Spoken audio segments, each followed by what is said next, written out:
जो क्वेश्चन पूछे कई बार तो मैं हिल गया अंदर से, कठिन कठिन क्वेश्चन पूछते यार। साहित्य संगीत कला विहीन साक्षात पशु पुषाण पुच्छहीन ते मृत्यु लोके भुवि भारभूता मनुष्य रूपेण मृगाश्चरंती। जैसे राज्य बड़े मेरे बड़े भाई जैसे उनसे रिलेशन है, आज भले ही अलग परिस्थितियां बनी हो लेकिन उनका इसने पात्र मैं रहा हूँ। उमा भारती जी, बड़ी लरंकू है घरवारी। कुछ मीडिया के लोग किसी के द्वारा प्रायोजित होकर के उस बात को इतना हाईलाइट कर, गंदी बात है, ये अच्छी बात नहीं है। आप पर बड़ी जिम्मेदारी है समाज को सुरक्षित रखने की।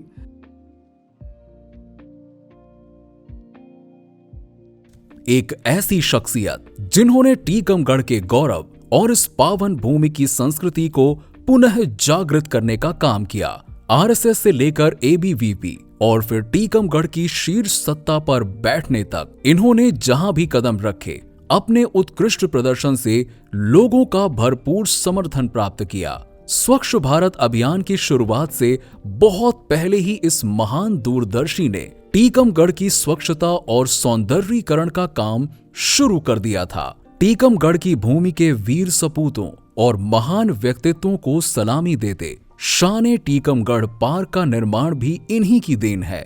संपूर्ण भारत में प्रसिद्ध वीर सिंह जुदेव हॉकी टूर्नामेंट को पुनः शुरू कराने से लेकर टीकमगढ़ के पुरुषों और महिलाओं में हॉकी के प्रति प्रेम जगाने का काम भी इन्हीं के मार्गदर्शन में किया गया था। जब लोगों ने इन्हें विधायक के रूप में चुना तो इन्हें इतना ज्यादा समर्थन प्राप्त हुआ कि इन्होंने अपने प्रतिद्वंदियों को कोसों पीछे छोड़ दिया। इतनी सारी उपलब्धियों के बावजूद ये अपनी सादगी और सरल स्वभाव के लिए जाने जाते हैं और इनके दरवाजे हमेशा ही आम लोगों के लिए खुले रहते हैं। भारत ब्रह्मास्मि के इस एपिसोड में हमारे बीच मौजूद हैं टीकमगढ़ के पूर्व विधायक श्री के श्रीवास्तव जी। स्वागत है के श्रीवास्तव जी आपका हमारे इस शो पर। सबसे पहले तो मैं आपका धन्यवाद देना चाहता हूं कि आपने एक पॉलिटिकल फिगर होते हुए भी हमारे लिए कीमती समय निकाला। आप बुंदेलखंड की एक जानी मानी पॉलिटिकल फिगर हैं, तो अपने इस राजनीतिक सफ़र के बारे में हम युवा जानना चाहते हैं, तो आप अपने इस पॉलिटिकल सफ़र के बारे में बताइए। कुछ नहीं, जब पढ़ाई करता था, पढ़ाई करते करते कॉलेज में आया तो जहाँ थोड़ा सा भी अन्याय अत्याचार देखा उसके विरुद्ध खड़ा हो गया। मुझे नहीं पता था कि मैं पॉलिटिकल लाइन में जा रहा हूँ। मैं तो मास्टर का बेटा हूँ, तो पढ़ करके और जाति से भी कायस्थ हूँ, इसलिए पढ़ाई करके और सर्विस तरफ जाना ये अक्सर रहता। लेकिन जब अन्याय अत्याचार देखा तो कहीं उसका विरोध करने खड़ा हो गया, उसके विरुद्ध अपनी बात रखनी प्रारंभ की। बस वो लाइन किधर जाएगी मुझे पता ही नहीं था और धीरे धीरे मैं बस उस दिशा में बढ़ता चला गया। कभी आरएसएस के शाखा में जाता था तो वहाँ कबड्डी खेलने का बड़ा शौकीन था। कबड्डी खेलते खेलते वहाँ नमस्ते सदा वत्सले ये प्रार्थना गाई और फिर संघ का स्वयंसेवक बन गया। फिर जब कॉलेज में आया तो विद्यार्थी परिषद मिल गई। ऐसे बस इस दिशा में बढ़ता गया। आपके पिताजी के बारे में हमने बड़ा सुन रखा है, तो मतलब आप उनके स्वभाव के बारे में बताइए। मेरे पिताजी जो एक गुरु की परंपरा है, जो गुरु का चरित्र है, वो चरित्र उनके अंदर कूट कूट करके था। वो अंदर से हाथ लगा करके बाहर से उसको ठीक कैसे बनाना, उस तरीके से चाहे खुद का परिवार हो या दूसरों के बच्चे हों, उन सब के प्रति उनका बड़ा स्नेह रहा करता था। और यही उनकी जो प्रेरणा थी, उनका जो मुझे सिद्धांत लिखा, अच्छा वोल्ट बहुत थे, जबरदस्त है उनकी जो कभी विपत्तियों में भी कभी घबराए नहीं, मुसीबतों से डरे नहीं, बल्कि सामना किया। और इसीलिए आप को मैं बताऊं कि टीकमगढ़ के लोगों ने उनके पूरे चरित्र को और उनके पूरे जीवन को जो पढ़ा है, तब से उनको यहाँ के लोग संघर्ष पुरुष के नाम से जानते थे। आज भी उनका संघर्ष पुरुष के नाम से जाना जाता है। तो एक मुझे लगता कि अच्छा सीधे बहुत थे लेकिन डांटते थे, बट मैं समझता हूँ कि जबरदस्त विल पावर, जबरदस्त विल पावर। तो कभी मार वार पड़ी है कि नहीं? देखो वैसे तो नहीं पड़ी, वो डांटते थे, लेकिन अम्मा जब बहुत तेज थी हमारी, तो अम्मा जब कहती थी कि देखो ये ऐसा कर रहा है, देखो वैसा कर रहा है, तो पिताजी को प्रेरित करती थी, उकसाती थी कि इसकी पिटाई हो जाए। तो पिताजी मुझे उन्होंने जूता उठाया और जोर से उठाया था, और जोर से उठाने के बाद मारते कम थे, उठाया इतनी जोर से, धीरे से पड़ी, बहुत प्यार भी करते, इसलिए इतनी मार पड़ी बस। जब आप प्रदेश की विधानसभा में जाकर टीकमगढ़ के लोगों का प्रतिनिधित्व करते थे तो अंदर से कैसी फीलिंग आती थी, मतलब कैसा लगता था? जब मैं विधानसभा में पहुंचा तो जब शपथ लिया तो पत्रकारों ने लिखा कि वो शख्स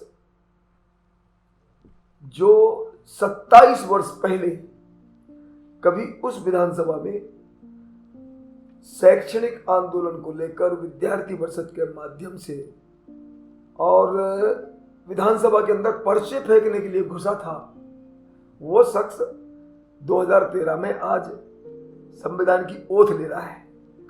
तो स्वाभाविक था, विधानसभा में पहुंच करके गर्व महसूस हुआ और मुझे लगा कि एक प्लेटफॉर्म मिला है मुझे अपने क्षेत्र के विकास की बात को रखने के लिए और यहाँ से क्षेत्र के विकास के लिए अपनी सौगातें ले जाने के लिए। तो बड़ा अच्छा महसूस हुआ और उसको मैंने बड़ी जीवट के साथ जिया भी और बड़ी ईमानदारी के साथ जिया, बड़ी तन्मयता के साथ उसमें अपने आप में आत्मसात करके उस 5 साल के पीरियड को मैंने जनहित के कामों में लगाने का पूरा भरसक प्रयत्न किया। हर सफल व्यक्ति के पीछे एक गुरु का हाथ होता है, उनकी दी हुई शिक्षा का हाथ होता है। तो आपके पीछे कोई गुरु थे? किसी भी व्यक्ति की पहली पाठशाला तो परिवार से ही प्रारंभ होती है। माँ और बाप ये दोनों उसके पहले गुरु होते हैं। वो जिस दिशा में, जिस संस्कार में लेकर के जाते हैं उस दिशा में हम बढ़ते हैं। फिर आगे प्रेरक और प्रेरणा ये दोनों आपको एक दिशा पकड़ाने का काम करती हैं। तो माँ बाप प्रथम गुरु है और उसके बाद उनका हौसला भी बड़ा है।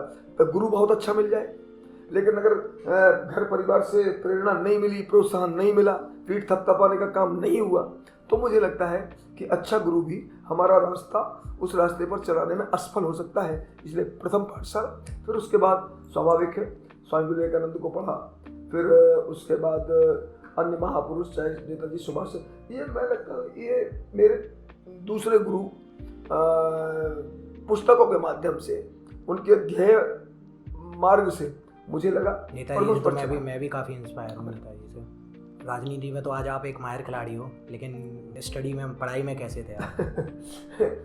माहिर खिलाड़ी तो नहीं बन पाया और ना राजनीति को मैंने खेल की भांति खेला है।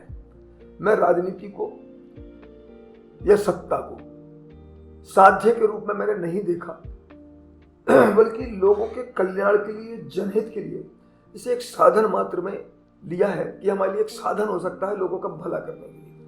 तो खिलाड़ी तो नहीं बन पाया। खिलाड़ी बन गया होता तो बीच बीच में जो व्यवधान आए ये आते ही नहीं।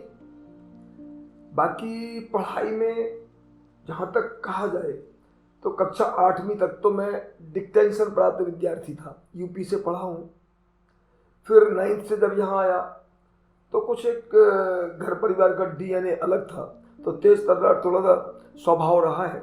इसके कारण उलझना छोटे छोटे जो कभी मैंने कहा ना अन्याय अत्याचार के विरुद्ध कभी उलझ।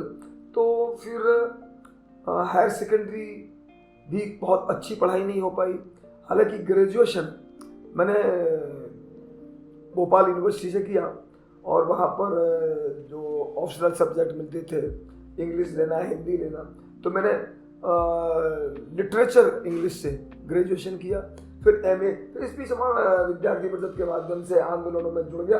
तो फिर दिक्कत ये हुई कि फिर पढ़ाई सेकेंडरी हो गई और वो छात्रों के प्रति जो संघर्ष था, लड़ाई, शैक्षणिक व्यवस्था, दुरावस्था के प्रति जो आंदोलन थे, वो पढ़ाई के ऊपर हावी हो गए। इसलिए फिर तो अपन गांधी जी की डिग्री में चले गए।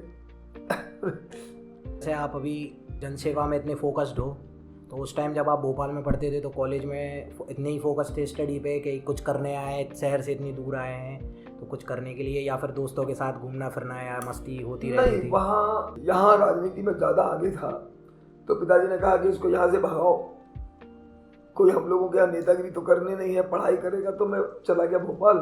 तो वहाँ बहुत ज़्यादा फ्रेंड सर्किल नहीं बढ़ पाई, लेकिन बस जुनून वही था जो वो ख़त्म नहीं होता ना। तो वो जुनून होने के कारण मैं जब जब यहाँ आता था तो यहाँ स्वाभाविक है कि वो टीम हमारी थी तो उनके साथ ही जुड़ाव रहा। और फिर वहाँ से ग्रेजुएशन करने के बाद यहाँ जब MA प्रीवियस में मैंने एडमिशन लिया तो लोगों ने मैंने दो साल बाहर रहने के बाद भी जब यहाँ आया तो भी लोगों ने पहली साल में MA प्रीवियस में जब एडमिशन तो चुनाव लड़ा दिया कॉलेज का, शासन का। तो मैंने वो गतिविधियाँ चलती रही। मैं बोला कि आपके पिताजी ने राजनीति के लिए मना किया था, ऐसे ही युवाओं को मना करते हैं उनके माँ बाप, तो आप इसके लिए क्या बोलना चाहेंगे? वर्तमान परिवेश में और मुझे लगता है कि राजनीति को लोग दूषित नजरिए से देखते हैं और आज की जो डर्टी पॉलिटिक्स हो गई है इसके कारण तो लोगों का रुझान ही खत्म हुआ है। लेकिन मैं ये कहना चाहता हूँ, एक मेरी पत्रकार से बड़ी बात हो रही थी, वो एक सज्जन व्यक्ति कोई पार्षद का टिकट मांग रहे थे, हम 3-4 लोग बैठे थे, तो वो भले आदमी थे, बिजनेसमैन थे, उन्होंने कहा मुझे पार्षद का चुनाव लड़ना। तो वो पत्रकार भी बड़े सुलझे हुए थे और मैं उनका बड़ा सम्मान करता था। जनसत्ता का जैसे उसमें उनके लेख छपते थे, तो उन्होंने जब उनको मना किया तो मैं उनसे असहमत हुआ और मैंने कहा कि आप भले आदमियों को कहते कि राजनीति यार आप जैसे भले लोगों की नहीं है, आप क्यों पछड़े में पड़ रहे हो। तो मैं उनसे असहमत हुआ। मैंने कहा नहीं भाई साहब, ये गलत बात है। अगर अच्छे लोगों को आप राजनीति से दूर करोगे तो वो खाली स्थान तो रहेगा नहीं, गंदे लोग उसमें आएंगे, फुलफिल होगा। और उसके बाद गंदे लोग राजनीति में आएंगे तो फिर आप उनसे अच्छे की कल्पना करोगे, यह बेईमानी है। और इसलिए मैं चाहता हूं कि राजनीति में जो माँ बाप अपने बच्चों को जाने से रोकते हैं उसके पीछे कारण है कि आज की डर्टी पॉलिटिक्स, ये षड्यंत्रकारी पॉलिटिक्स। लेकिन मैं कहता हूं कि ये उनका कॉन्फिडेंस होना चाहिए, या आत्मविश्वास होना चाहिए। असफलता आएगी। आज वातावरण गंदे लोगों का, खरीद फरोख्त, लूट, भ्रष्टाचार, इन सब से ज़्यादा परिपूर्ण हो गया है। सिद्धांतों से कंप्रोमाइज करना, इन सब चीज़ों का आज बोलबाला हो गया है। आज बहुत गर्त में जा रही है। लेकिन फिर भी मैं कहता हूँ अगर उसको बचाना है तो कौन करेगा? हम भी उसको ऐसे ही छोड़ दें, ऐसे हम भी उसको कचड़े का ढेर मान लें, तो फिर तो और गंदी होती है। जब राजनीति आज इतनी गंदी है तो अच्छे लोग दूर चले जाएंगे और हम उनको प्रेरणा नहीं देंगे, हम उनकी पीठ नहीं ठोकेंगे, उनको शाबाशी नहीं देंगे, तो फिर तो और दलदल होना स्वाभाविक है ना। इसलिए खुद का विल पावर, खुद का कॉन्फिडेंस, सेल्फ कॉन्फिडेंस कि नहीं मैं इसको जाकर के ठीक करूंगा। असफलता हाथ आएगी ना, हम होंगे कामयाब एक दिन, ये मैं मानता हूँ। आजकल नेताओं के साथ 4-5 गाड़ियों का काफिला चलता है और मैंने सुना है कि आप चेयरमैन और विधायक बनने के बाद भी अभी भी 8-10 साल से एक ही गाड़ी स्कॉर्पियो से घूम रहे हैं। तो मतलब आपको नहीं लगता कि आपके साथ भी एक काफिला चले? नहीं, गाड़ियों का काफिला चले या लोगों का काफिला चले। के श्रीवास्तव नगर पालिका अध्यक्ष रहा। सुबह 6 बजे, 5 बजे, 5:30 बजे जब सफाई कर्मचारी निकलते थे ना, तो मैं लोअर टी शर्ट में ही निकल जाता था, बाइक से ही निकल जाता था, हवाई चप्पल पहन के निकल जाता था। लेकिन लोगों का हुजूम का काफिला मेरे साथ हो जाता था। आज भी बाजार में जब पैदल निकल जाता हूँ तो गाड़ी एक साधन है। मैंने कहा ना कि मेरे लिए साध्य नहीं है कि मेरे पास फॉर्च्यूनर हो, मेरे पास इंडिवर हो, मेरे पास ऑडी हो। मेरे पास जल्दी पहुंचने के लिए एक साधन है। तो जब तक चल रही चलेगी, लोहे का क्या बिगड़ता, पुरानी है 10-12 साल पुरानी तो भी चल तो रही ना। लोगों का काफिला होना चाहिए, मैं यही मानता हूँ। अपनी फैमिली के बारे में बताइए, मतलब इतने बिजी शेड्यूल में से भी फैमिली के लिए टाइम कैसे निकालते हो आप? ये बड़ा मुझे लगता है ये इट्स जोक। सार्वजनिक जीवन में बहुत कम समय मिल पाता है जो ईमानदारी से सार्वजनिक जीवन जीते हैं। कई बार तो मुझे जब पूछते कि बड़ा बेटा कौन सी क्लास में है तो मैं भूल जाता था छोटा बेटा क्या कर रहा है, या भतीजे, या समय नहीं मिल पाता। फिर भी हम जब कभी वीकेंड में या कभी एंजॉय करने के लिए पिकनिक बनाने, दाल बाटियाँ खाने फार्म चले जाते हैं। इतना समय मिल जाता है। आप जैसे लोग मतलब इंस्पिरेशन बन रहे हैं हम युवाओं के लिए, कि जो अपनी फैमिली को थोड़ा कम टाइम दे के, और जो इतने सारे लोगों को और जो जनता है उन्हें अपनी फैमिली मान रहे हैं, तो ये बड़ी बात है। तो मैं ये कह रहा हूँ कि सार्वजनिक जीवन में वो फैमिली को समय दे पा रहा। अब इतना बड़ा परिवार आपने पाला है, आपने संभाला है, तो यही परिवार। अपने कार्यकाल के दौरान आपने टीकमगढ़ के सौंदर्यीकरण पर काफ़ी ध्यान दिया था, तो इसके पीछे आपकी क्या सोच थी? नहीं, मुझे कभी पता नहीं था कि मैं नगर पालिका चुनाव लड़ने वाला हूँ। मेरी तैयारी तो तब से ही, पहली सीढ़ी में विधानसभा से ही चढ़ना चाहता था, किसी कारण नहीं मिला, तो सोच वो थी। तो इस कारण जब नगर पालिका का काम मिला तो मुझे कुछ यूनिक करने की आदत है, कोई भी काम व्यवस्थित करने की आदत है, और व्यवस्थित करने के पीछे मेरे जो शैली है उसके कारण मुझे लगता कि टीकमगढ़ का काम, एक नक्शा खुद बनाना, खुद उसको सजाना, खुद कैसे ड्राइंग डिजाइन, ये शुरू से मेरे रुचि के विषय रहे। उसको छोटे बचपन में जब खिलौने खेलता था, मिट्टी के खिलौने बनाता था, तो भी सुंदर ही बनाता था। तो वो एक शुरू से। स्वच्छ भारत अभियान तो अभी कुछ ही समय पहले स्टार्ट हुआ है, लेकिन आपकी सोच में, मतलब मैंने जहाँ देखा है आपकी सोच में स्वच्छता काफ़ी पहले से आ गई थी, तो ये इसके बारे में कुछ बताइए आप। एक बार वो एक घटना बताता हूँ। मैं जिलाध्यक्ष नहीं था, मेरे एक मित्र मुझसे पहले जिलाध्यक्ष थे, उसके बाद फिर मैं बना। तो जब मैंने, तो उन्होंने कहा कि मुझे तो कुछ आता ही नहीं और तुम जरा मेरी मदद करो, तो मैंने एक कार्यक्रम हाथ में लिया, चलो गांव की ओर, और इसके कारण हम गांव में निकल गए। 5 महीने बाद राजनाथ सिंह राष्ट्रीय अध्यक्ष बने, तो उन्होंने फिर नारा दिया, गांव चलो, घर घर चलो।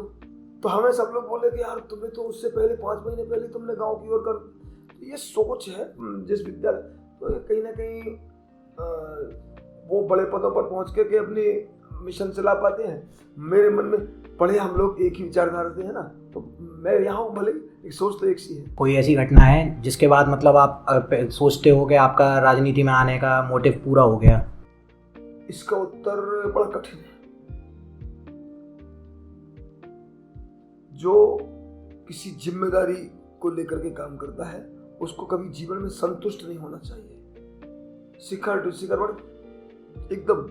लेकिन फिर भी मैं ऐसा मानता हूँ कि जब नगर पालिका में था तो पीने के पानी के संकट में मैंने लोगों को पानी पिला पाया, वो उसको मैं अपनी सफलता मानता हूँ कि उस सूखा के समय। तो ये है। बाकी टीकमगढ़ को सुंदर बनाने का भी, ग्रामीण क्षेत्र में पानी की व्यवस्था करके एक वहाँ तक पहुँचाना कि वो जल्दी से शुरू हो जाए, और अभी हो भी गई। तो ये चीज़ें हैं। बाकी अभी बहुत काम बाकी है। सबसे पहले तो यहाँ की जो यूथ विंग है, जो बेरोजगारी है, उसके लिए जीवन में सबसे बड़ा सपना, और मुझे लगता है कि शायद मुझे अवसर मिलेगा कि मैं यहाँ के पलायन के लिए एक बहुत बड़ा कल कारखाना केंद्रीय स्तर से करूँगा अगर समय मिला तो। ये क्वेश्चन थोड़ा इंटरेस्टिंग है कि मतलब किस नेता को देखकर आप राजनीति में आए हो? नहीं, मैं नेता को देखकर आई नहीं। मैं स्वामी विवेकानंद को पढ़ा, नेताजी सुभाष चंद्र बोस को पढ़ा, इनको पहले पढ़ा। क्रांतिकारी दिमाग का थोड़ा था, लेकिन बस अन्याय अत्याचार के विरुद्ध मेरी जो लाइन चली उसमें नेता कब बन गया या नेता कब कहलाने लगा, बना तो अभी भी नहीं हूं। तो मुझे लगता कि बस वहां से प्रारंभ हुआ, और इसलिए फिर बाद में प्रेरणा और प्रेरक प्रोत्साहन, भले ही मैं अटल जी को देख करके मुझे लगा हो, या ऐसे कई दीनदयाल जी को पढ़ करके लगा हो, या हमारे शिवराज जी मेरे बड़े भाई जैसे उनसे रिलेशन है, आज भले ही अलग परिस्थितियां बनी हो, लेकिन उनका स्नेह पात्र मैं रहा हूँ। उमा भारती जी, उनके सानिध्य का भी बहुत बड़ा असर मेरे ऊपर है। उनका एक समय कृपाकांक्षी मैं तो अभी भी मानता हूँ, लेकिन इनके साथ रहने का जो असर मुझे मिला ना, तो उमा जी की अध्ययनशीलता, उमा जी की वाक्पटुता, उमा जी का माने जुझारूपन, और उनकी जो भाषण शैली उससे प्रभावित हुआ। हालांकि मेरे अंदर आ नहीं पाई उनका, लेकिन कहीं ना शिवराज जी मेरे प्रेरणा बने, उमा जी मेरी संरक्षण और मुझे सानिध्य मिला।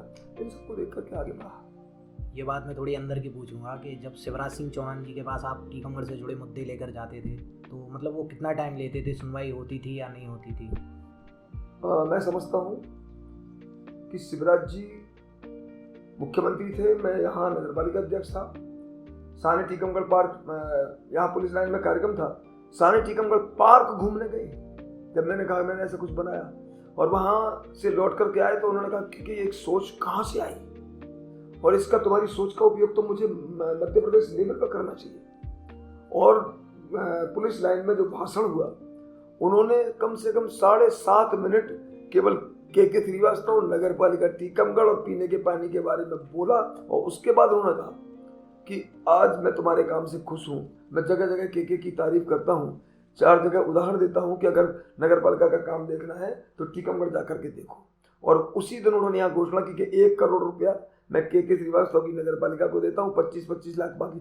और फिर उन्होंने ये भी कहा कि यहाँ का काम देख करके मुझे लगा कि अगर ठीक से एक इंफ्रास्ट्रक्चर खड़ा करने के लिए एक मैंने क्रमबद्ध विकास, तो उसके लिए उन्होंने फिर आर्किटेक्ट वगैरह भेजने की योजना बनाई, फिर और पैसा, तब से पैसा आना शुरू हुआ है, उसके पहले नहीं। तो ये मुझे लगता है कि शिवराज जी मेरे काम से बड़े प्रसन्न होते थे, कामों को स्वीकृति देते थे।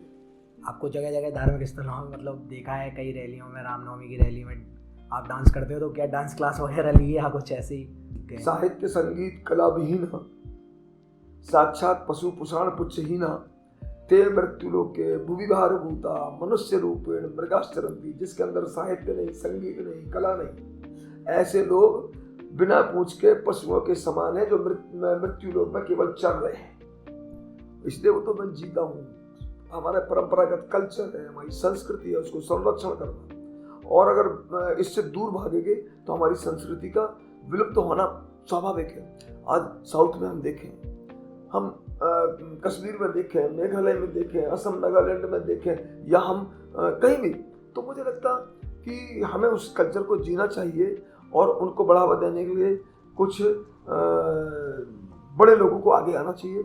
मैं बड़ा नहीं हूँ, लेकिन फिर भी उस संस्कृति को मैं आगे बढ़ाने के लिए खुद को उसमें झोंक करके लग जाता हूँ। और क्यों नहीं करूँ, क्यों नहीं करूँ? मैं अगर किसी धार्मिक आयोजन में डांस कर रहा हूँ, या जबारे निकल रहे हैं, या हमारी इंडिया जीत रही है, कॉन्फिडेंस काफ़ी अच्छा है। मतलब मैं भी सोचता हूँ कि कभी कभी जाके डांस करूँ, लेकिन वो कॉन्फिडेंस नहीं आ पाता जो आपके अंदर है डांस करने का, मतलब सबके सामने सबकी सोच के और एक डूब जाना उसमें। मैं जो कुछ करता हूँ वो फॉर्मेलिटी नहीं करता हूँ, फॉर्मेलिटी आती नहीं मुझे। अगर आपको मुझे कुछ लगेगा तो मैं ये नहीं कहूँगा ये नाराज हो जाएंगे, तो मैं आपको यहीं टोक दूंगा नहीं यार ठीक बात नहीं है, तो फॉर्मेलिटी नहीं करता। तो इसलिए अपने अंदर कॉन्फिडेंस जगाइए और कूद पड़िए, सब ठीक होगा। आप काफ़ी हरफन मौला हो। आपने अभी कुछ समय पहले एक वेब सीरीज़ में भी एक्टिंग करी थी, तो अपने उस एक्सपीरियंस के बारे में बताइए कुछ। वो तो मेरा पहला अनुभव था। एक्चुअली मैं रंगमंच का कलाकार तो कॉलेज से रहा हूँ। बुंदेली नाटक खुद लिखे हैं और मैं उनको मैंने उनका शो भी किया। लेकिन जब मुझे कहा मेरा बेटा बड़ा, वो यहाँ कोई एक वेब सीरीज बनाने वाली टीम जहाँ वो उसी में काम करता है, तो यहाँ उनका मन हुआ, तो मुझे देखकर उन्होंने चयन किया।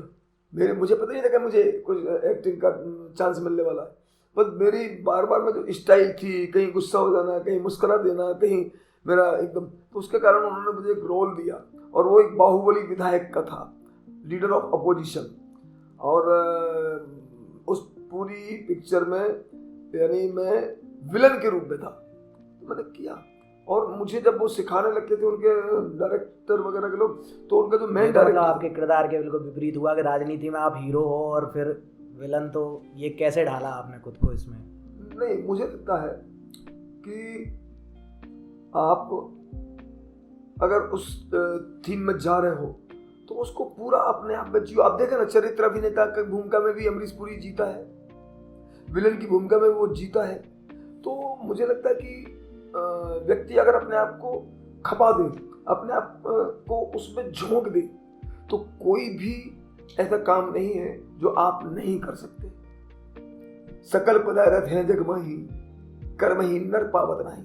आप जो चाहो वो कर सकते हो, बस झोंकना पड़ेगा, जूझना पड़ेगा, उसमें घुसना पड़ेगा।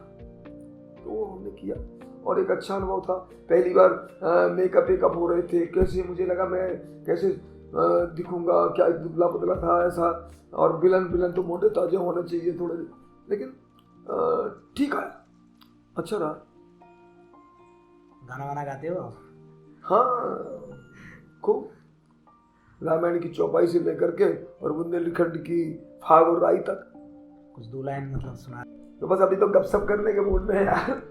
बाकी एक मेरे मित्र हैं, उन्होंने मुझे सुनाया कि मेरी मिसेस से बहुत लड़ाई हो रही है, अपनी कैसे हो रही, तो उन्होंने मुझे सुनाया। तो मैंने कहा अच्छा, उन्होंने गा के ही सुनाया, मैं सुना। बड़ी लरंकू है घरवारी, लरब तन तन बात में, आफत सी मोए परत राम दही दुपरे रोटी खात। तो जब उन्होंने सुनाया तो मैंने कहा कि चलो भाभी से बात करूंगा, कि वो हमें सुना रहे थे कि दोपहरी में रोटी खावे में बड़ी आफत सी परत हमें, बहुत लड़ंकू है।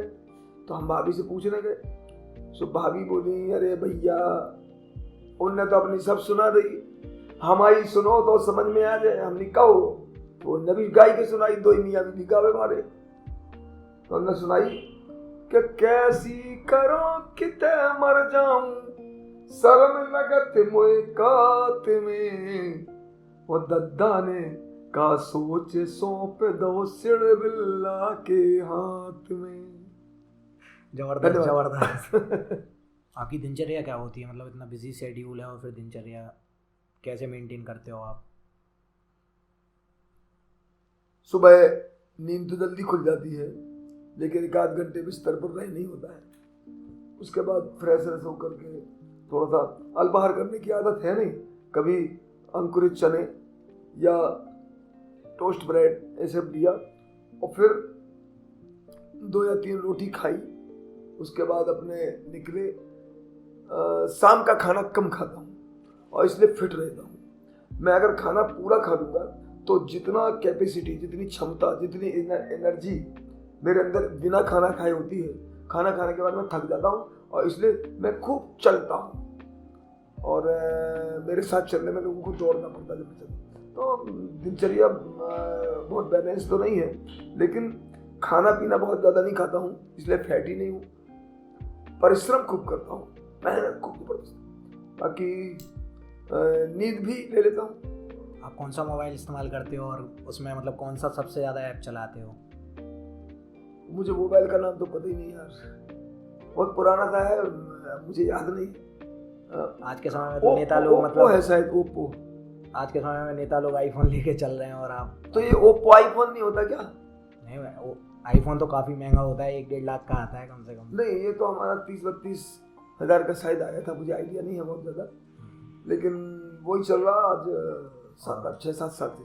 और इस पे कौन सा ऐप सबसे ज़्यादा चला रहे हो आप? मैं तो नेकी कर दर यार, मैं तो कुछ नहीं देखता। फेसबुक थोड़ी बहुत चला लेता हूँ। व्हाट्सएप पे तो कोई लाखों मैसेज पड़े होंगे, मैं खोल ही नहीं पाता, इतना मैंने परेशान हो जाता हूँ, इतने लोगों मैंने, तो मैं बहुत ज़्यादा उससे दूर रहता हूँ, बहुत ज़्यादा आता भी नहीं मुझे। राजनीति में विरोधी अक्सर झूठ फैलाते रहते हैं, आपके बारे में कोई ऐसा झूठ फैला है जिससे आप काफ़ी आहत हुए हो? जब मैं विधायक था, एक प्रकरण मेरे ऊपर चला था, उस प्रकरण को लेकर के मैंने हाथ भी नहीं लगाया था, लेकिन सीओ मारपीट कांड का एक मामला चला, और वास्तव में नहीं मारा था, हमने बस उसको उसके ऑफिस से बुला करके बैठक में जाना था, नहीं गए। तो ज़बरदस्ती ये कहा कि चलो आप 2 बजे चलना था, 3:30 बज गए, फ़ोन उठा, मैं ले गया। और मैंने कहा कि देखिए, अगर रहना है तो यहाँ ठीक से रहो, नहीं तो अगर मेरे साथ काम करना, मैं ये बर्दाश्त नहीं कर पाता। इतना कहा, उसके बाद इतना प्रोपेगेंडा किया कांग्रेस के लोगों ने, चुपका जाम, मीडिया बुला दी। अच्छा, बड़ी दिक्कत कभी कभी होती है कि कुछ मीडिया, ये नहीं करोगे सारी मीडिया, कुछ मीडिया के लोग किसी के द्वारा प्रायोजित होकर के उस बात को इतना हाईलाइट करते, गंदी बात है, ये अच्छी बात नहीं है। आप पर बड़ी जिम्मेदारी है समाज को सुरक्षित रखने की। समाज किस घटना से उद्वेलित हो जाए, उस घटना को रोकना पड़ेगा, उस घटना को दबाना पड़ेगा। तो इसके कारण वो घटना मेरे साथ जो हुई, मैं बड़ा दुखी हुआ, लेकिन फिर पार पाए। ऐसी घटनाएं कभी कभी मन को उद्वेलित करती हैं। यार झूठ, ईमानदारी कुछ होनी चाहिए। वो घटना थी। अभी एक और घटना हुई, मैंने कोई घटना नहीं थी, एक एसडीएम, उसके साथ ऑक्सीजन सिलेंडर की बात मैंने किया, उसको फ़ोन नहीं उठाया, ये नहीं सब हुआ। तो उसके बाद मैंने कलेक्टर को फ़ोन किया, किसी को हमें ले जाना था एम्बुलेंस से, कोरोना काल का टाइम था, एक उसको वेंटिलेटर पर ले जाना था। तो कलेक्टर से बात हुआ, जब एसडीएम ने आधा एक घंटे से फ़ोन नहीं उठाया तो कलेक्टर ने कहा मुझे एड्रेस। फिर उसके बाद मैं लौट रहा था उसको शिफ्ट करा के पेशेंट को, सामने से एसडीएम की गाड़ी निकली, तो मैंने एसडीएम की गाड़ी के पीछे घर जा करके, यार कम से कम सौरभ फ़ोन उठा लिया करो। बोले भाई साहब मैं अभी आ रहा हूँ। मैंने कहा मैं देख लिया, तभी मैं तुम्हारे पीछे आ गया, नहीं देखते तो मैं आते ही नहीं है कहने भी कि अब तुम फ़ोन ही नहीं उठा रहे। तो लेकिन फ़ोन उठाया करो, या ड्राइवर वगैरह को, किसी को गार्ड वाले का पूछ लो कि उत्तर दे दे कि कहाँ बिजी है। तो बोले मैं किस किस के, बस वहाँ से वो शुरुआत हुई, किस किस के फ़ोन उठाऊँ और वो वीडियो बनने लगाएगा। हमने नौटंकी मत करो, फ़ोन तुम्हें जनप्रतिनिधि को उठाने हैं, विधायक के उठाओ, सांसद के उठाओ, अधिकारियों को उठाओ, जिम्मेदार लोगों के उठाओ। तो बोले मैं केवल कलेक्टर का उठाता हूँ। हमने कहा ये ठीक नहीं है, कलेक्टर का भी उठाओ, लेकिन हम जनप्रतिनिधि हैं, पूर्व विधायक हैं, जिलाध्यक्ष है, दूसरे संगठनों के भी लोग हैं, कोई भी जिम्मेदार लोग हैं, सभी दलों के होते हैं, सबके फ़ोन उठाना वाली जिम्मेदारी पे हो। मुझे शौक होता है तुम्हें फ़ोन लगाने का, ये नहीं कि मैं कलेक्टर को उठाता हूँ। वो धमकी देने लगे, मारोगे ऐसे वैसे। तो मैं कहा यार ऐसे मत करो। मुझे लगा कि अब कुछ इनको मैंने कुछ दूसरी सनक पे आ गए, मैं वापस आ गया। उसके बाद भी उस व्यक्ति के वो कुछ नहीं। फिर कुछ लोगों ने प्रेशर देके 10:15 बजे की घटना रात को 2-2:30 बजे एफआईआर जबरदस्ती करवाई। ऐसे झूठ से भी कभी किताब लिखी। मैं दूसरों की देख के बस ऑक्सीजन मिल जाए पेशेंट को, उसको वेंटिलेटर मिल जाए, उसको एम्बुलेंस लेकर के उसको शिफ्ट करा रहे। मैं खुद कोरोना पॉजिटिव, उसके बाद भी लोगों की मदद के लिए घूम रहा था, और एक फर्जी केस फिर मेरे खिलाफ रजिस्टर्ड कराया। तो मुझे लगता है, मैंने केसों से मुझे बहुत भय इसलिए भी लगता कि अंत में ऊपर एक सत्ता है, वो निराकरण करेगी, लेकिन के श्रीवास्तव को जो तेवर है अन्याय और अत्याचार और शोषण के खिलाफ, वो तेवर तुम केसों के माध्यम से रोक नहीं पाओगे, कदम बढ़ता चलेगा। आप राजनीति में बिल्कुल एकदम लीन रहते हो, तो क्या कभी घर पे मतलब भाभी जी के साथ जैसे खाना खा रहे तो उनसे कोई और बात होती है या राजनीति की बात होती है? सही बताएं तो ना उनको मुझसे बहुत ज़्यादा मतलब है। सुबह चाय देना, खाना परोसना, उसके बाद ना ये पूछना कि कहाँ जा रहा है, कहाँ नहीं जा रहा है, और ना कोई बात। हाँ, जब कभी कोई पारिवारिक कार्यक्रमों की बात होती है तो जरूर बात होती है, बाकी राजनीति में कोई डिस्कशन नहीं होता। राजनीति में मेरे परिवार के किसी व्यक्ति का नहीं, मैंने श्रीमती जी का तो ठीक है, लेकिन बाकी परिवार में राजनीतिक कोई वो नहीं है। बेटे हमारे खूब परिश्रम करते हैं, भतीजा हमारा खूब परिश्रम करता है राजनीति में, हमारा भाई भी खूब, मैंने बाकी काम सब कर दे। ये टीम भी है, अगर इस टाइम पे इलेक्शन वगैरह का टाइम, लेकिन बाकी कोई इशू नहीं रहते हैं। पारिवारिक कार्यक्रमों के मामले में जरूर चर्चा होती है। असफलता तो सबके जीवन में आती है, आपके जीवन में भी आई होगी, तो इसके बाद आपने असफलता से क्या सीखा और सफलता की सीढ़ी कैसे चढ़ी? तो मुझे लगता है कि अगर पद और उस पर पहुंचना यही सफलता है तो मैं इसको नहीं मानता हूँ, लेकिन मैं जहाँ पहुँचा हूँ उस मकसद को पूरा करने में, उस जिस काम के लिए पहुँचा हूँ उसको मैंने अपने उस जिम्मेदारी से भी 1.25 गुना 1.5 गुना आगे ही किया है। इसलिए असफलता मैं ये मानता हूँ कि व्यक्ति को थोड़ा समय के लिए मन में एक रेस्टमेंट आता है, लेकिन अगर फिर उठे तो हमारा तो चिंतन है चरय वेती यही तो मंत्र है अपना, सतत चलना नहीं रुकना यही तो मंत्र है अपना। इसलिए सतत चलो, चलते रहो, तो कोई सफलता नहीं, ना हो कोई साथ अकेले बढ़ो तुम, सफलता तुम्हारे चरण चूम लेगी। बस ये मोटो है, ये सिद्धांत। आप किताबें और उपन्यास तो ज़रूर पढ़ते होगे, ऐसा कोई उपन्यास जो आप युवाओं को सजेस्ट करना चाहते हो? नहीं, ऐसा कोई उपन्यास मुझे लगता है कि हमने अपने कॉलेज टाइम में विद्यार्थी परिषद का काम करते थे, तो बाकी उपन्यास तो कभी नहीं पढ़े, लेकिन मैंने राष्ट्र धर्म पढ़ा, पांचजन्य पढ़ा, और उससे मुझे एक ऊर्जा भी मिली, एक ध्येय मिला और एक कॉन्फिडेंस मिला। तो मैं बाकी तो इतिहास में बहुत इंटरेस्ट है और आपके मुंशी प्रेमचंद जी के उपन्यासों को मैंने खूब पढ़ा है, लेकिन मुझे लगा कि जो ऊर्जा पांचजन्य और राजस्थान में, तो युवाओं को अगर अपने अंदर कुछ कॉन्फिडेंस विल पावर लानी है तो उनको राष्ट्र धर्म और पांचजन्य को पढ़ना चाहिए। विकास की दृष्टि से आप टीकमगढ़ विधानसभा क्षेत्र को 10 में से कितनी रेटिंग देना चाहोगे?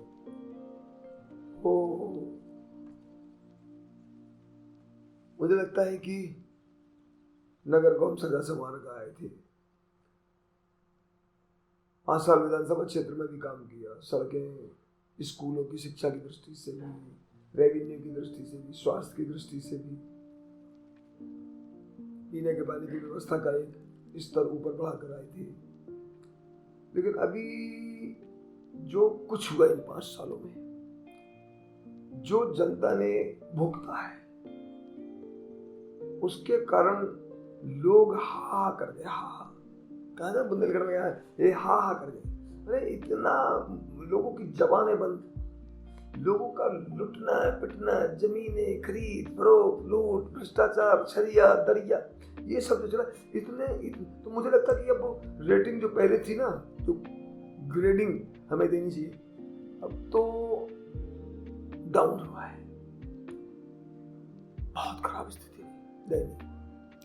इसलिए नहीं कह रहा हूं, ये आम जनमानस माने कानून व्यवस्था, भ्रष्टाचार, ये सारी चीजें गिरवी सी रख गई हो, जैसे एक जगह बंद सी गई हो, घिग्गी सी बंधी रही आम जनमानस की। ये बहुत खराब है। तो मुझे लगता है कि जो हम 7 तक पहुंचने की बात करते थे, वह अंडर 5 केवल चाटना है क्या सुंदरता को? सुख कई प्रकार के होते हैं। आत्मा का सुख, मन का सुख, तन का सुख, बुद्धि का सुख। ये जो सुख है, इन सुखों में से आप तन सुंदर हो जाएगा, लेकिन अगर मन आपका खराब है तो फिर आप सुखी नहीं गए। अभी खूब सुंदर सजा हुआ आपका भले टीकमगढ़ लगता हो, लेकिन जो मन का, आत्मा का सुख है वो छिन गया, और इसके कारण मुझे लगता कि ग्रेडिंग खत्म हुई, रेटिंग खत्म हुई। राजनीति से आप कभी ना कभी तो संन्यास जरूर लोगे, तो उसके पहले आप ऐसा क्या काम करके जाना चाहते हो जिससे मतलब आप चाहते हो कि हमेशा याद रखा जाए? राजनीति से संन्यास नहीं लोगे तो लोग दिला देंगे। बाबूलाल गौर नहीं लेना चाह रहे थे तो उनको संन्यास दिला दिया। सीताराम केसरी कांग्रेस के नहीं लेना चाह रहे थे तो उनको धोती की खींच फाड़ करके, कुर्ता फाड़ के बाहर निकाल दिया गया। इस राजनीति से संन्यास ना मैं ले सकता हूं, ना कोई व्यक्ति ले सकता है। हाँ, पदों से मुक्ति ले सकते हैं। राजनीतिक व्यक्ति माने हर एक के मन में सब गुण हैं, बस सक्रिय राजनीति। बाकी बातचीत तो करेंगे ना कि अब कौन बनने वाला है, किसकी सरकार आने वाली है, बुढ़ापे में भी ये सब बातें तो करेंगे। तो कोई ऐसा काम तो होगा कि जिसकी वजह से मतलब आप सोच रहे हो कि लोग हमेशा याद रखें आपको? कि एक तो जो काम अभी करके आया हूँ आज भी लोग याद करते हैं। 10 साल हो गए मुझे हटे हुए नगर पालिका से, विधानसभा के कामों को भी याद करते हैं लोग। बाकी मेरा जो उद्देश्य है कि अभी टीकमगढ़ क्षेत्र का जो तबका, जो इलाका, जो क्षेत्र सिंचाई से वंचित है, उसको पूरा कराना, साथ में पीने के पानी की व्यवस्था की। माने ये नहीं कि केवल पाइपलाइन बिछ गई, वाटर सिस्टम प्लांट बने ही नहीं, ट्रीटमेंट प्लांट बने ही नहीं, टंकी या पाइपलाइन बिछा दी है, वो सब पानी जब क्लियर वाटर मिल जाए, क्लियर वाटर, तो वो सब ठीक हो जाए। दूसरे सब तालाबों को भरा जाए, जितने तालाब चंदेलकालीन है, बुंदेलकालीन है, उन सब की फीडर लाइन है, उनको पक्का करा करके एक वाटर लेवल, चूंकि बुंदेलखंड का जो स्टेटा है बुंदेलखंड, यहाँ ग्राउंड वाटर लेवल हमारे पास नहीं है। यहाँ सतही जल, जो सरफेस वाटर है, उसको ही कलेक्ट करके हमें यहाँ की वाटर लेवल को, यहाँ की पेयजल व्यवस्था को, सिंचाई व्यवस्था को विकसित करना पड़ेगा। तो उन सब जो हजारों वर्ष पहले चंदेलकालीन राजाओं ने संरचना बनाई थी, उनकी जो सोच थी, उस सोच को पुनर्जीवित करके संरक्षित करना ये बड़ा लक्ष्य है। और इस लक्ष्य के साथ साथ यहाँ रोजगार का साधन उपलब्ध हो जाए, बाहर जाना नहीं पड़े। इतना बड़ा हमारे यहाँ मधुबन पड़ा हुआ है, रमन्ना जिसको हम कहते हैं, हजारों एकड़ जमीन यहाँ बर्बाद को सीलिंग में राजा की निकल गई थी। तो जैसा कारखाना गेल में, विजयपुर गुना डिस्ट्रिक्ट में, रुठियाई में वहाँ बना हुआ है, तो NFL बना है, एक गेल का बना है, तो ये गैस आधारित, खाद आधारित ऐसे कोई कल कारखाने यहाँ एक यूनिट्स सेंट्रल गवर्नमेंट के माध्यम से यहाँ लगे या कोई बाहर के देशों के सहयोग से लगे, ये एक सपना है। और मैं समझता हूँ कि भगवान अवसर दे मेरे जीते जी, मेरे जाने के पहले मैं उस काम को पूरा कर जाऊँ, तो शायद मुझे लोग याद कर पाए, मेरी भी स्मृति में कभी कोई टूर्नामेंट होने लगे।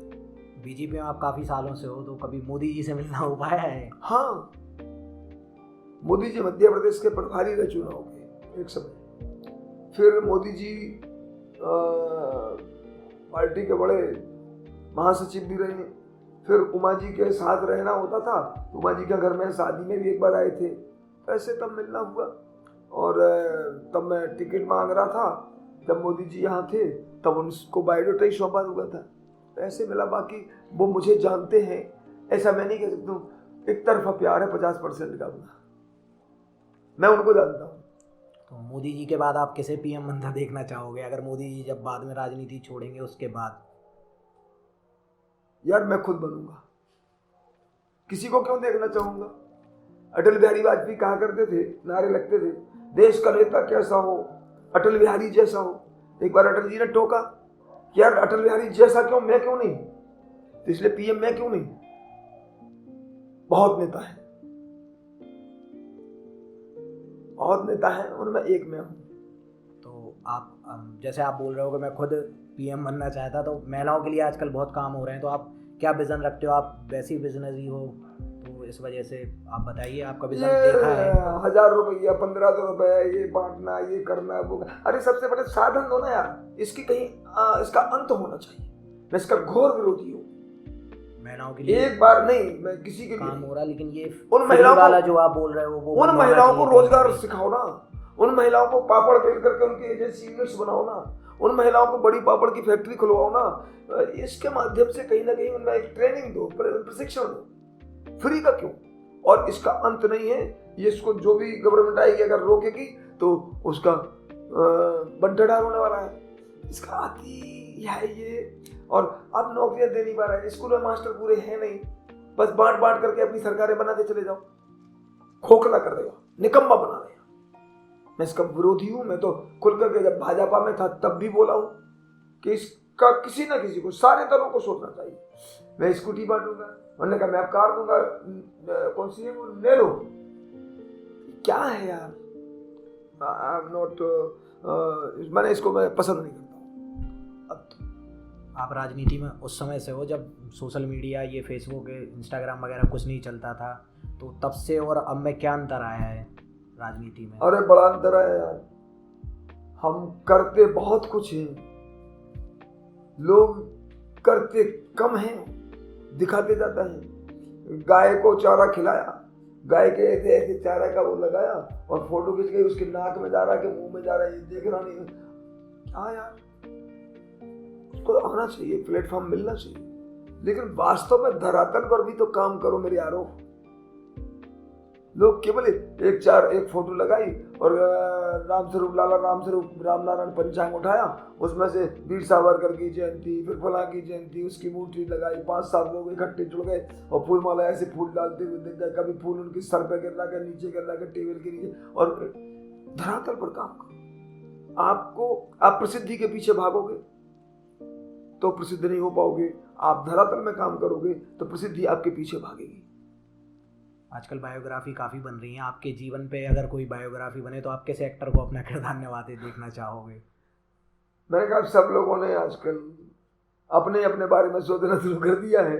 जैसे आपने पूछा PM कौन बनेगा, मैं बनूंगा। तो अब मैं अपनी बायोग्राफी जो बनेगी तो मैं उसको किसको किरदार, तो मेरा बेटा भी एक्टिंग लाइन में है सिद्धार्थ, मैं उसको ही देखना चाहूंगा ना कि वो ही मेरा किरदार निभाए। इतना बड़ा नहीं कि मेरी बायोग्राफी बने अभी। अगर आप समय में पीछे चले जाओ और 20 उम्र आपकी 20 साल हो तो आप खुद को क्या एडवाइस देना चाहोगे? मतलब एक ऐसी कौन सी गलती है जो आप चाहोगे कि सुधर जाए वो?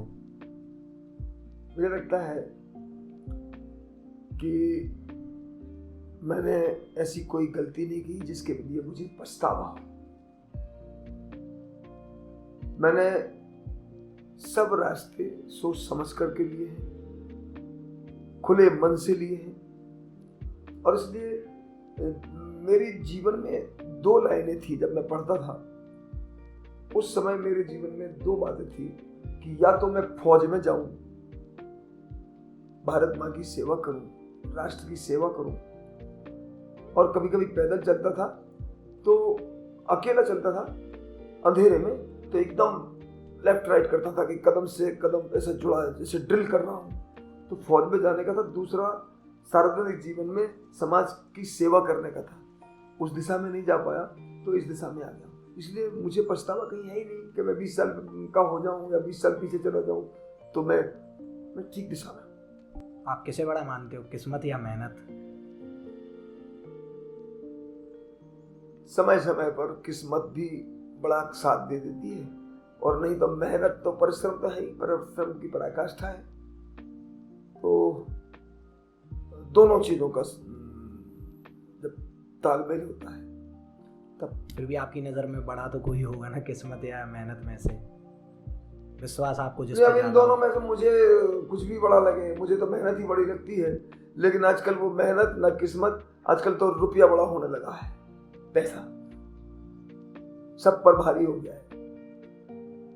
तो आजकल अब ये तो सेंटेंस किताबों में लिखने के लिए बहुत अच्छे हैं, किस्मत तो मेहनत। अब तो रुपया लगने लगा, करोड़ों करोड़ों में ले आओ, कुछ भी कर लो। इन दोनों राष्ट्रवाद की बड़ी बात होती है, तो आपकी नज़र में सच्चा राष्ट्रवाद क्या है? जो जिस काम में है, जिसकी जो ड्यूटी है, उस जिसका जो मॉरल, उसको उस ड्यूटी को ईमानदारी के साथ निभाना, और राष्ट्र के साथ अपने आप को, मैंने इसके यहाँ की जो जनरेशन है इसके साथ अपने आप को, उन परंपराओं को मानते हुए और उस जिम्मेदारी को निभाना। मैं समझता हूँ किसान है, ईमानदारी से काम करे, कर्मचारी है, नेता है, पत्रकार है, अधिकारी है, फौजी है, जो जहाँ है वो अगर ईमानदार, तो मुझे लगता है कि इसके साथ ही वही राष्ट्रवाद है कि हम अपने राष्ट्र के लिए काम कर रहे हैं। ये ईमानदारी के साथ काम करना, जिस ड्यूटी में है वो राष्ट्रवाद मानता। मैं एक पर्सनल इंसिडेंट शेयर करूँगा। मेरा एक दोस्त मिला हुआ था मुझे, तो उसने बताया कि जैसे जो नेता लोग होते हैं वो टाइम नहीं देते हैं लोगों को, और मतलब अपना जो काम छोड़ के वो टाइम नहीं देते हैं, जैसे उन्हें कहीं मीटिंग में जाना हो। लेकिन जब वो मुझे मिला तो उसने बताया कि जब आप विधायक थे उस समय उसके पिताजी ने आपको कॉल किया और उन्हें कुछ ज़रूरत थी, उनके पिताजी का एक्सीडेंट हुआ था और उन्होंने आपको बुलाया, तो आप SDM कलेक्टर लोगों की मीटिंग छोड़ के उस टाइम मतलब जा रहे थे वहाँ पे, लेकिन आप 10 मिनट के लिए उनकी बात सुनने के लिए घर पे पहुँचे थे। तो इसके बारे में बताइए कि ये लोगों को पहले रखना या आपने कहाँ से सीखा? ऐसा है, जिस लाइन में हम हैं और कलेक्टर, SP या बड़े अधिकारियों की मीटिंग में हम जा रहे हैं, वहां तक पहुंचाने का श्रेय जिनका है, वहां तक पहुंचाने की सीढ़ियां जिन्होंने दी हैं, मस्ट वो, फर्स्ट वो। हो सकता है मैं जिस बैठक में जा रहा हूं उनसे जुड़ा ही कोई मामला मुझे वहां रखना हो, तो ये वो तो 5 मिनट बाद अगर आपको बुलाया जा रहा तो आपका इंतजार भी करेंगे ना लोग। इसकी बात सुन करके जाओ तो वहां हो सकता है मेरे लिए कोई सुझाव हो, अच्छा मैं कोई अच्छी बात करके उनके माध्यम से वहां पहुंचा सकता हूँ। और मुझे लगता है कि फोन पर भी बता सकते हैं, लेकिन आओ तो मुझे लगता है कि जरूरी है। इसलिए पहले प्राथमिकता उस सीढ़ी को, जिस सीढ़ी से हम आगे बढ़ करके पहुंचे। अब अभी मैं एकदम गाड़ी मोड़ी, मैंने स्टेट बैंक चौराहे पर 2-4 लोग और खड़े थे, तो वहां जैसे ही खड़ा हुआ तो कुछ लड़के आ गए, बोले चाचा यहाँ एक कैजुअलिटी हो गई है, कोई एक पाल करके लड़का यहाँ चबूतरे पर पड़ा है, उसके सिर से खून निकल रहा है, ऐसा सब। तो ये लोग बोले क्या हम भिजवा दे रहे हैं, वो भिजवा दे रहे हैं, 2-4 लोग। नहीं, मैंने कहा कुछ ने कहा कि वहाँ जल्दी जाना है आपको, इंटरव्यू में बैठे हैं। तो मैंने कहा कि यार उसको देख लूँ। फिर मैं वहाँ पहुँचा तो मुझे लगा ब्लड एकदम सर से निकल रहा था। जो देखा तो मैंने फिर एम्बुलेंस के लिए कहा, मेरे साथियों ने एम्बुलेंस के लिए लगाया, मेरे गनमैन ने एम्बुलेंस को कॉल किए, फिर मैंने टीआई को लगाया। टीआई ने भी इतनी तत्परता के साथ बहुत जल्दी उसने अपने कांस्टेबल को भेजा, 2 वो आगे बेचारे बाइक से। इतने देर में हमने एम्बुलेंस, हमारा बेटा साथ में था, उसने हमारी जो एम्बुलेंस चलती है, हमारे ड्राइवर वगैरह थे उनको लगाया कि अपनी एम्बुलेंस में लेकर के आओ। और तो तत्काल इतने में लगा कि देर हो रही, ब्लीडिंग हो रही, वो बेहोशी की मुद्रा। पत्रकार लोग कुछ आ गए इसी समय। तो हम लोगों ने कहा यार अब क्या करें, तो कहा कि अपनी गाड़ी बुलाओ। तत्काल गाड़ी में रखाया। हमने कहा अब यहाँ भले ही लेट पहुँच जाऊँ, लेकिन इसके परिवार के बच्चों की मैंने क्या कहेगी, तो एकदम एक भाव, एकदम मन द्रवित हुआ। और हॉस्पिटल गए, उनको एडमिट कराया, उनका इलाज कराया, उसके बाद फिर लौट कर गया। तो ये पहली प्राथमिकता क्या, ये तो बाद में हो जाएगा, कल हो जाता। लेकिन अगर 2 मिनट 5 मिनट उसको लेट हो गए और उसकी कोई होनी अनहोनी हो गई तो जीवन भर अपने आप को माफ नहीं कर पाता। आपने एम्बुलेंस का बताया, ऐसे आपने, मैंने सुना है कि आपकी प्रयागराज के लिए आपने एक विंगर भी चलवाई हुई थी सस्ते में लोगों को भेजने के लिए वहाँ। क्या था, जब यहाँ ट्रेन की सुविधा नहीं थी तो गरीब लोग अपने पूर्वजों के, अपने परिवार के जब बिछड़ जाने के बाद हमारे यहाँ जो फूल इलाहाबाद में प्रयागराज में विसर्जन करने की परंपरा है, तो जो व्यक्ति 300-500 रुपए की पेंशन के लिए भटक रहा है वो वहाँ इलाहाबाद में अस्थि विसर्जन के लिए जाएगा, कितना कर्जा देगा, कितना खर्चा आएगा। तो ये देख करके ट्रेन थी नहीं, परेशानी। तो मैंने फिर एक अस्थि विसर्जन रथ मेरे पिताजी के नाम से एक यहाँ एक समिति बनी हुई है जो ऐसे कल्याणकारी काम करती है। तो उसके माध्यम से हमने 21 रुपये में परिवार के 2 सज्जनों को प्रयागराज अस्थि विसर्जन के लिए जाने का एक टोकन मनी रखा। और हर हफ्ते वो रथ, हमारा अस्थि विसर्जन रथ प्रयागराज जाता था। तो ऐसे हफ्ते में 4 बार 5 बार जाना, एक बार में 5 परिवार 6 परिवारों का चला जाना, वो चलती रही, बड़ा लोगों को लाभ मिला। अब ट्रेन चालू हो गई, तब से उसको बंद किया। फिर कोरोना काल में हमने एम्बुलेंस उसको बनाया, निःशुल्क एम्बुलेंस। टीकमगढ़ हॉस्पिटल से जो रेफर केस थे उनको ग्वालियर, झांसी, सागर, भोपाल, जबलपुर, जहाँ भी रेफर करेंगे वो हमारी निःशुल्क बिना डीजल के, वो गाड़ी हमने उस कोरोना काल में एम्बुलेंस बना करके अपने उसी, अब रथ हटाया तो उसको एम्बुलेंस बनाया वो गाड़ी। तो मैंने ये एक मुझे एक अंदर से कुछ करने में एक भाव लगा कि सही मायनों में यही सच्चा राष्ट्रवाद है। हाँ, मुझे लगा कि कुछ एक संतुष्टि सी मिली, एक अपने आप में आनंद आया। आपके आंसर से मुझे पर्सनली, व्यूअर्स को तो मिलेगी ही, मुझे खुद पर्सनली काफ़ी इंस्पिरेशन मिली है। और आपका यहाँ आने के लिए काफ़ी बहुत बहुत धन्यवाद। आप इतना कीमती समय दे रहे हैं। ऐसा नहीं है, मुझे लगता कि आपने जो तैयारी कर रखी है, मेरी शुभकामनाएं हैं, बहुत आगे जाओगे आप और आपकी टीम। और जो क्वेश्चन पूछे, कई बार तो मैं हिल गया अंदर से, कठिन कठिन क्वेश्चन पूछते यार। चलिए, थैंक यू।